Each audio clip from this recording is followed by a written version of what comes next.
Саламатсызбы? Саламатсызбы? Неме мен жумушка орношсомбу деп келдим эле. Мына менин резюмем.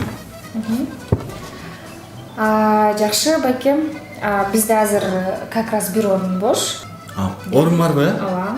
Келип иштесеңиз болот. Болот да? Жакшы. Анан канча айлык төлөйсүңөр? Айлыгыңар канча болот?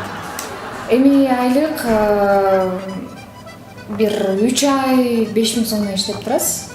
Анан кийин 3 айдан кийин 15000 сомдон аласыз. 3 айдан кийин 15000 болобу? Ооба. Чоңуз ошо 3 айдан кийин келейин анда,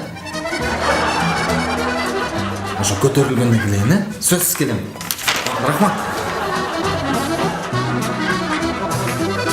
Россияда иштеп жана жашап жүргөн мекендештер үчүн Казакстанга арзан баада барып келүүнү кааласаңыз, ушул номерге чалыңыз.